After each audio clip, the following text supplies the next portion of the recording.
many entrepreneurs have big dreams hindered by ineffective follow through. Today's guest discovered the secret about what separates dreamers from achievers and applied it to build a very successful business. Her actionable insights on vision, accountability, and execution could be just the breakthrough you need to take your business investing to the next level faster. Stay tuned.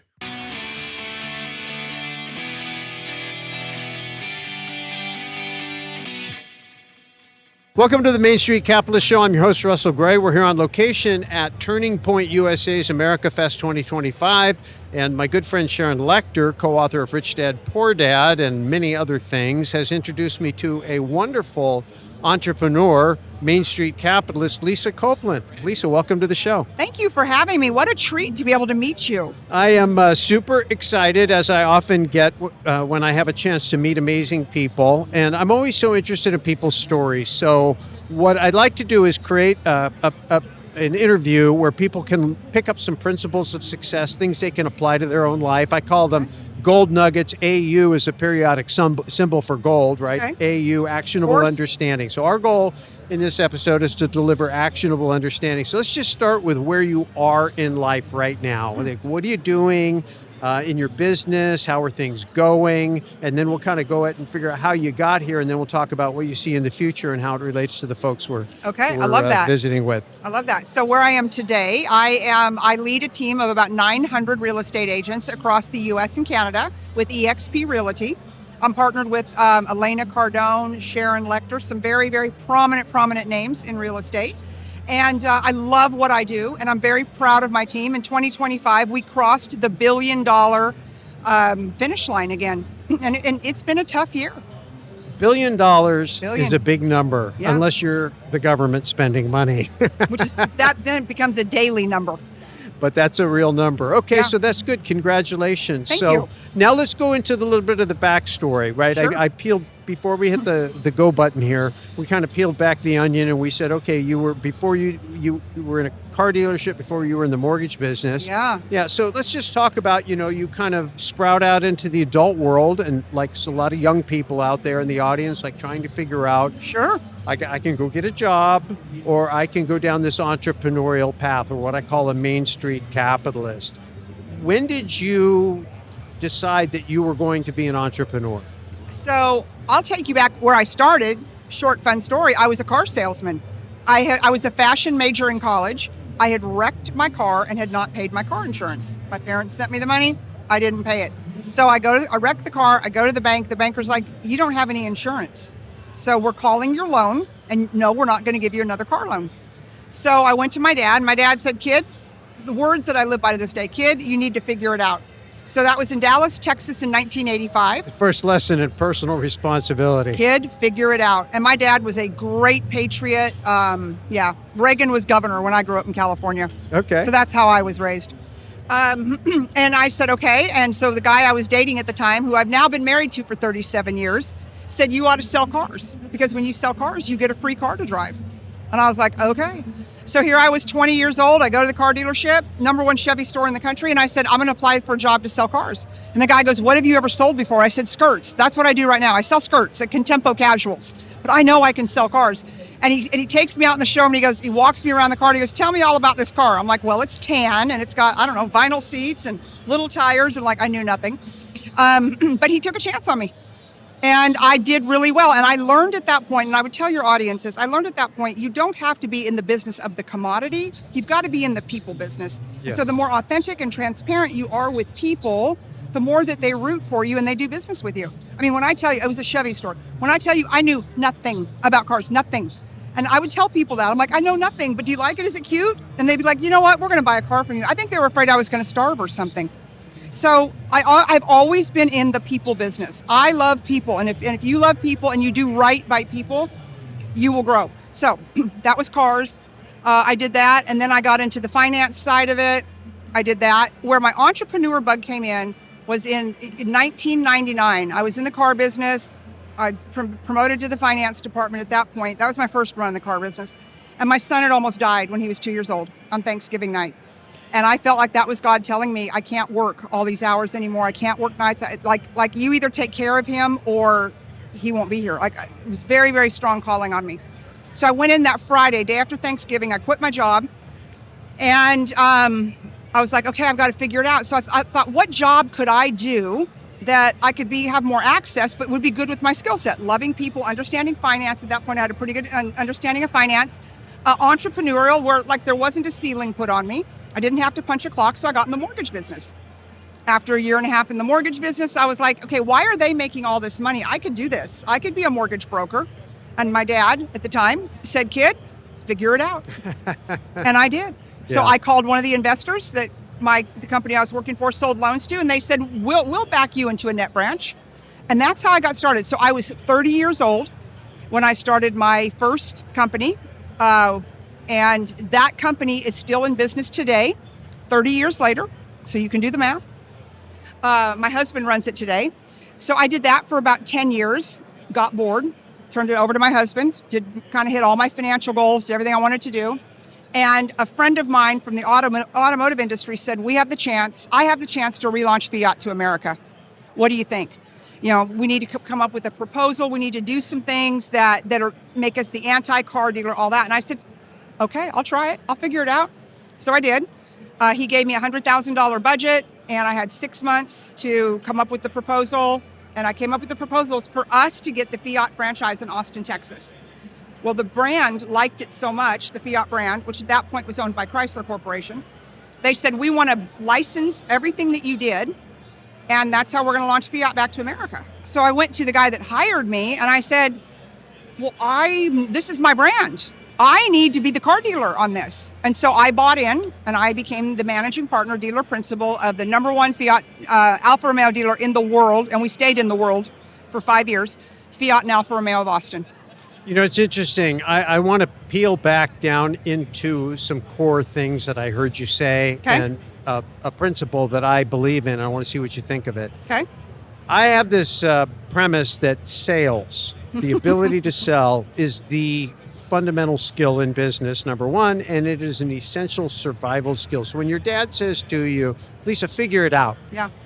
Like, it seems like every time you needed to go figure it out, I you did. needed to recruit somebody, you needed to sell something, you needed to buy your way into it. It Yeah. always came down to making a deal. Yep. The Art of the Deal. My dad gave me that book by Donald Trump when I was 12 years old. He actually gave me the board game first, and then he gave me the book. And that's when I first kind of got obsessed with Donald Trump when I was 12 years old. Isn't that funny? The Art of the Deal. You just made me think of it. Yeah, no, I think it's interesting. Through dumb luck, I ended up, frustrated, didn't want to go to college. I got married right away, very early, 3 months out of high school. And I went and got a job at Hewlett Packard, of all places, and I had to punch a clock, and I hated every day of my life. I lasted 10 months. And then through dumb luck, I ended up getting mentored by my uncle, and he taught me how to do outside sales. Yes. Well, once I went outside, it was a taste of freedom, and it was kind of quasi-entrepreneurism. When you were selling cars or you're living on straight commission, Right. you kind of get that personal responsibility You thing either going sell on. or you starve. That's right. You sell That's or right. starve. I And mean, it seems I almost think we harsh, should write a but book really like it's that. freeing. Yeah. And I think a lot of young people don't understand. They think that they've learned how to be a cog in a wheel. And now let's talk about what we're in today. Today we're in the age of AI. Yes. Today you run 900 salespeople. Yes. When I started in the mortgage business, because you and I have that in the background, I do. started in 1999. I opened my first mortgage company in 2000, and We did it at the same time. I was in Silicon Valley, and everybody was telling me, like Myers Internet was coming in. These people were building websites for people to get their mortgages, and everybody said, oh, nobody's going to need a mortgage loan officer anymore. They're just going to order it online. And I felt differently. I thought this is going to make me more efficient, but people are still going to want to do business with people. Right. And that turned out to be right. Now today everybody's freaked out about AI. How are your agents feeling? How are you feeling about AI and all this stuff going on with technology? Is it going to help your business? Mm-hmm. Is it a threat to your business? Yeah, I'm excited about it. My company, eXp Realty, we were named #1 by Inman for our AI. So the gal who is our consultant, I hired her myself. I hired her. I went to her. I met her about a month and a half ago, and I said, what would it cost for you to teach me everything you know? And she put a number on it. I wrote the check. And after I wrote the check, I'm like, why did I do that? Oh, yes, that's right. I did it because I have to lead by example, #1. I'm 60 years old. I'm not going to get held back by technology. I'm going to show my people that this AI is going to make us better. It's going to make us more strategic. It is going to push us forward in the market, not hold us back. So again, like I always do, I lead by example. I wrote the check. I have 2 sessions a week with her that I do. And I've built funnels, I've built AI twins, like stuff like you would never think I would have done, but I made the commitment because AI is not going away, number one. Yeah. But number 2, most importantly, I believe, and I'm already seeing it, I believe that we're never going to lose the human touch. You know, I mean, can AI write a contract? Sure, AI can do anything, but AI can't be you and me. Correct. I mean, are my clients going to deal with a hologram? No. I mean, I say no. But, and so I tell my people, you know, I'm like, you have to invest in yourself. You have to invest in people. You have to walk into the room and be the most interesting person in the room. And so therefore, you've got to be able to speak to AI in business. You've got to be able to speak to the trends in the markets and all of that. And so I really believe for your audience that's listening, if you continue to educate yourself, you will never get outpaced in whatever industry you're in. You just have to run. You got to run at the top with them though, you know? If AI is a threat, then become the market expert on AI in your industry or your field. Make a commitment. Invest in yourself. Like I wrote a big check to work with, her name's Carrie Sauvé. I wrote a huge check to work with her. But I am like really smart now when it comes to AI. Like I'm super proud of myself. And what did that do? That gave me more confidence. Then I go back and I teach it to my people, and then that makes people want to work on my team because they know I've got the skills to be able to help them do better. So but most entrepreneurs don't see that. They just want to run the other way and go, oh, I'm scared, I'm going to lose all my business. Well, it's interesting. What I also hear in you is constant evolution. Yeah. And I think perpetual growth. I have a saying, if you're not growing, you're dying. Yeah. And I'm older than you are. And so I feel the same way. Here I am doing all these startups, and a lot of guys my age are retiring, but right. I see what's going on in the world. And not only do I see a lot of problems, but the flip side of the problems, I see a lot of opportunity, because obviously that's the flip side of a problem. Entrepreneurs get up every day, we go solve problems. So I'm going to kind of shift gear. Well, I want to pick up a couple things. I like to always summarize for people that are taking notes, right? Number 1, your dad taught you, figure it out, right? So personal responsibility. Yeah. Number 2, you had to learn how to sell. You learned how to sell by default, but you did it. Mm-hmm. Number 3 is you have you have a lot of energy. I want to talk about that in just a minute, right? You're a high energy person, and the willingness to really bet on yourself and invest in yourself. When you decide to go on commission sales, you're betting on yourself. When you decide to start a business, you're betting on yourself. When you write a big check to learn a new skill or to create a new alliance or to launch a new business, you are betting on yourself. Yeah. And you're saying, look, I've got people that I'm trying to inspire by my example. Hey, you got to do this too. So attitude matters. You have, I can tell, a total winning attitude. You've got a high energy woman. It's no surprise that you're successful. When you were a kid, were you always like this? Did you have to train yourself to do this? How do you maintain this high energy, this positive attitude? Because I think a lot of people maybe didn't have a dad that said, hey, figure it out. Yeah. And if they wanted to transform, right? What do you do to maintain this high energy and this positive attitude? You know, I don't think I had that as a kid and when I was young. You know, I was like you. I didn't want to go to college. And my dad said, because he did not go to college, but he was a very successful entrepreneur in Silicon Valley. And so he wanted me to go to college so bad. Right? Okay, we got a lot to talk about. So you're from the Bay Area? I am. Okay. Los Gatos. Well, that's amazing. Yes. Cupertino and Saratoga. Okay, you're right down the street from me. My sister lives in Los Gatos this moment. Yes. That's crazy. And so I didn't want to go to school. I was uninspired. My dad said, you know, you have to go to college. I'm like, fine, I'll go to fashion college. I'll show you, right? I'll go to fashion college.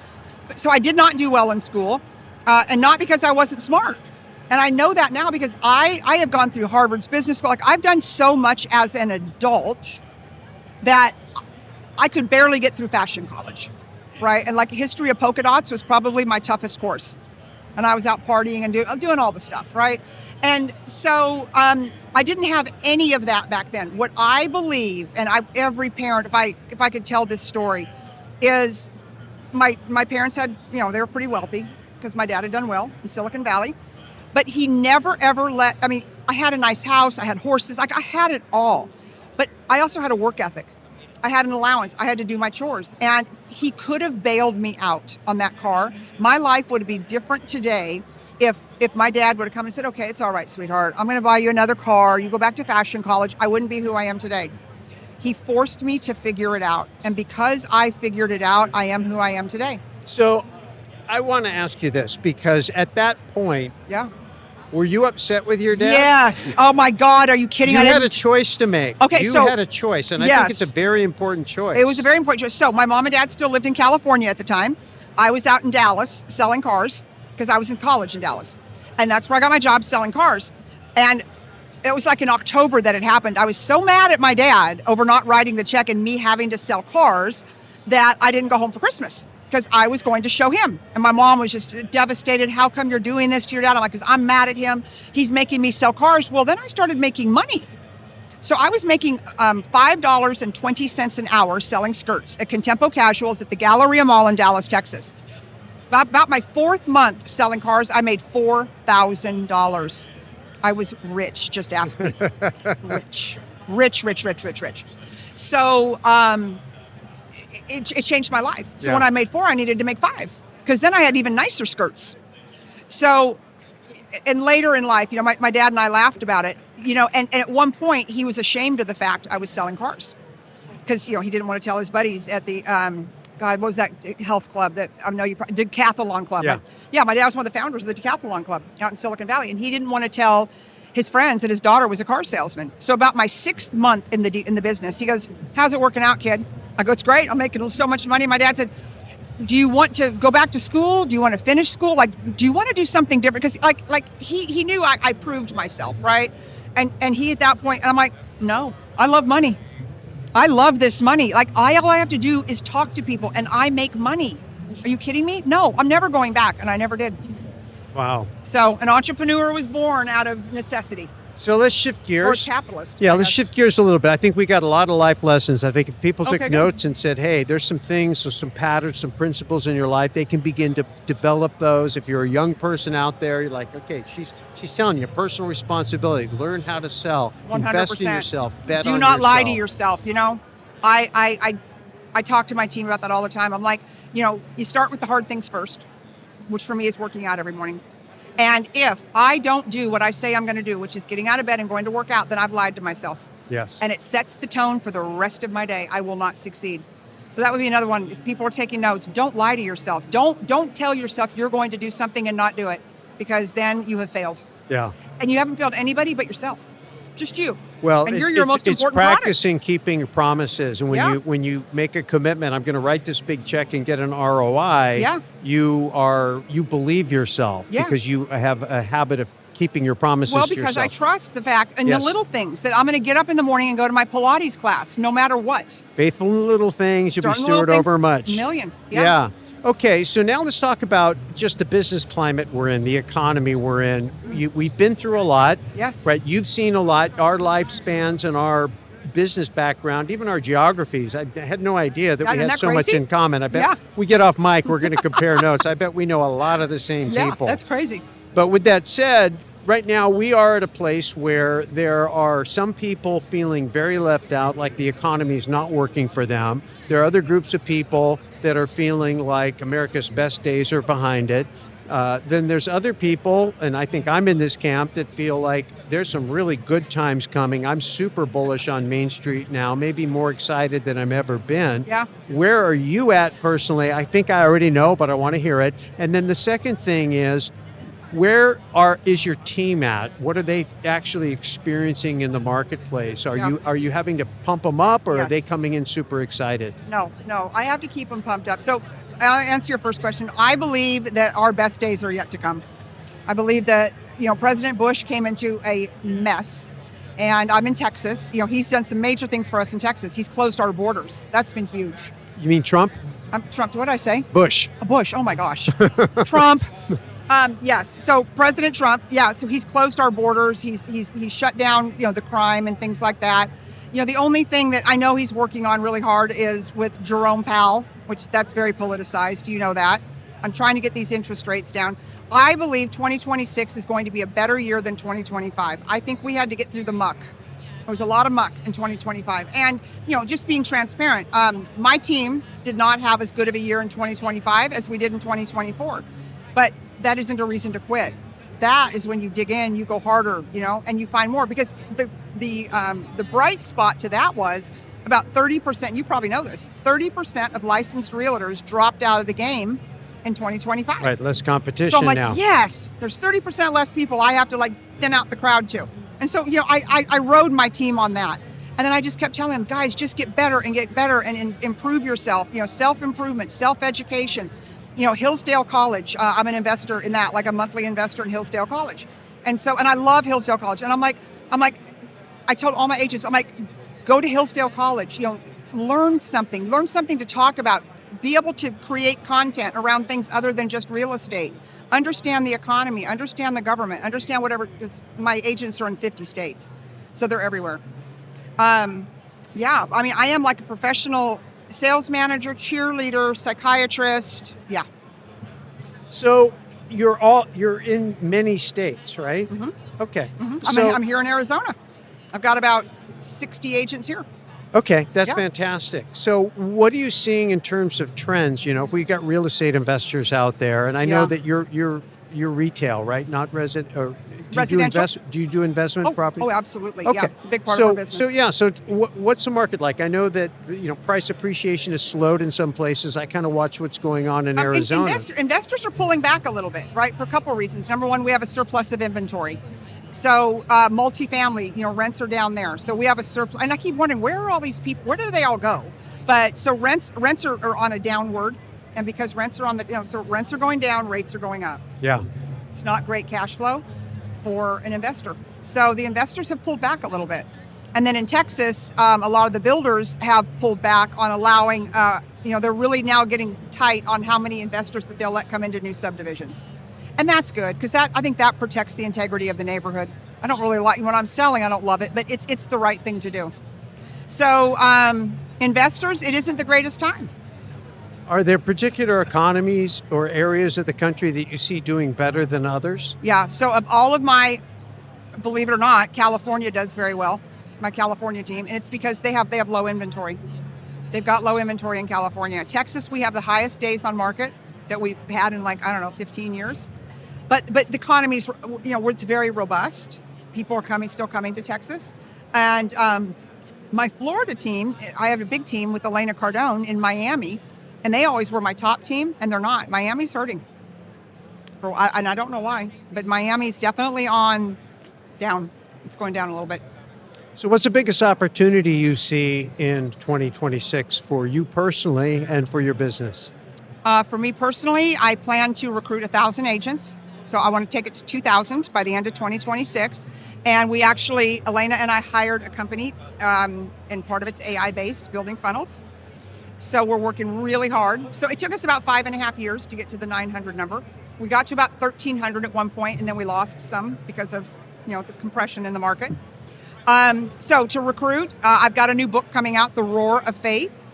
And it's really a book geared toward women that are 50 years old, 50 plus, and it's about using our voice, not backing down, standing for what's right, standing for our country, standing for our children, our grandchildren, and because so many of my friends, they've got money, they've got investments, but they don't have a voice. And many of us felt very canceled during the last administration. Like I was, I'd put something on Facebook, I was taken down immediately. You never see anything like it. And so when President Trump was reelected, I was like, okay, now I have 4 years. I've got 4 years to get this message out, that it's not time for us to retract if you're 50 or older. It's time for us to pounce like a lioness. And then once Charlie was assassinated, I decided to get the book finished. Yeah, so let's talk a little bit about that.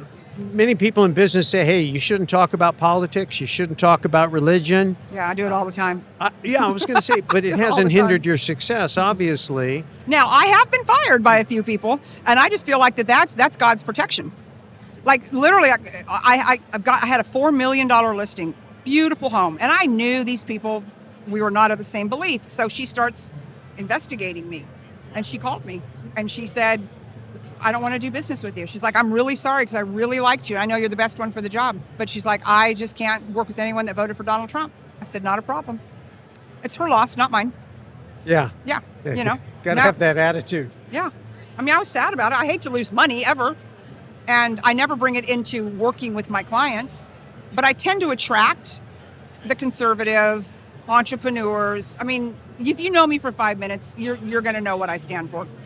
Yeah, and I think that's great. And I wonder if you see it, do you see that the world is changing a little bit about in that regard? It's not, people are more willing to come out and talk about what they think and, and maybe No. they disagree. No. Do you feel like it's still off limits? A little bit. I do, like, what do they say in polite company or whatever? Yeah, no, I don't. And I live in a red state. Yeah. And I mean, no. I mean, I have people that, like, I'll say something and they're like, oh, we don't talk about politics. I'm like, Okay. well, do you want to talk about Jesus then? What are we going to talk about if we don't talk about Jesus and Donald Trump? I don't know. Well, I think we have to. I mean, if you're going to Yeah. have an authentic human connection, you're going to talk Right. about life. And I think human beings, once I'm we get all back about in the civil business discourse. of having authentic lives Yeah. or authentic communication, then we're going to have more human, because, families, we don't always agree, right? Friends, they don't always agree. Spouses, they don't always agree. Partners, they don't always agree, right? Right. Life is full of disagreements, Right. but you live together, you work together, you support each other. It's okay. I would never be married to a Democrat. It would never work for me. Well, I suppose that's true. It wouldn't work. Yeah. No. There has to be that alignment. But I believe in civil discourse. I have followed Charlie and supported Turning Point for 10 years. And one of the things I liked about him so much was the fact that he wasn't afraid. Come to the mic, ask your question. Let's discuss it. Let's have civil discourse. I can defend anything I believe. So I'm not afraid to say it. And it doesn't mean I'm always right, but it's what I believe.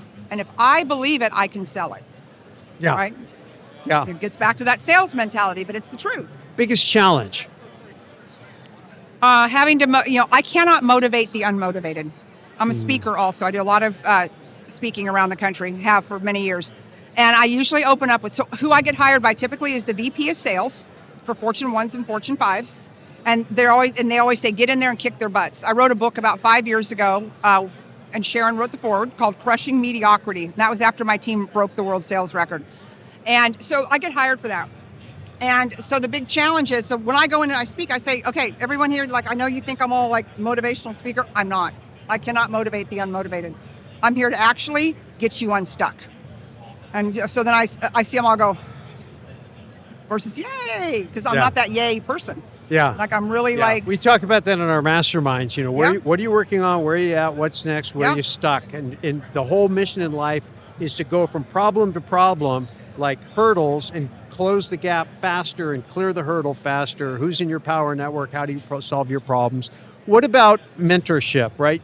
I know you're working with Sharon, and Yes. I don't know if that's a mentoring relationship. I know she does that. She's one of my very best friends. And I have, in 10 years that I've known her, I have never made a major move without talking to her. Okay. Ever. Her and Michael both. I love them both dearly. So there's a degree of humility that you need to retain to be Oh, successful. absolutely. Yeah, okay. And I think that's a good Yes. lesson too, because young people, sometimes they get a lot of success early, and you had some success early, but it seems like you kept your head level. Well, you said something about mentors, and I came to this, and I wrote about it one time in another book I'd written, but, don't choose someone to be your mentor if you wouldn't be willing to change lives with them. Ooh. Yeah. Yeah, I would be willing to change lives with Sharon Lecter. She's done okay. I've been to that ranch. I have been to that house. She's an amazing woman. She's an amazing woman, right? So I would not call somebody that I wouldn't be willing to change lives with. Hey, we need to wind this down. Okay. But before we do that, let me ask you, is there anything that I should have asked you that I didn't? Anything that you have to share that you think is important for the listeners? I think it's important to the listeners is, number one, wake up every morning and don't lie to yourself. Do what you say you're going to do, not only to yourself, but for everybody that you say you're going to do it. Be authentic, be transparent, and work hard. Like, nothing substitutes hard work. Like, I work a lot and I work hard, and I'm not afraid to. And I'm not afraid to outwork my 900 agents just to prove them that I can. And that's how you're successful in life. So I think that that's missing with a lot of people. They just, I'm going to get a YouTube channel, I'm going to get a podcast, I'm going to get famous, and I don't have to work hard. Wrong. Big wrong. Yeah, that's good stuff. Yeah. Okay, so you. how do they reach you if they want to follow you or learn more about you, what you're doing? What's the best way to do that? LisaCopeland.com. Instagram, real_Lisa Copeland.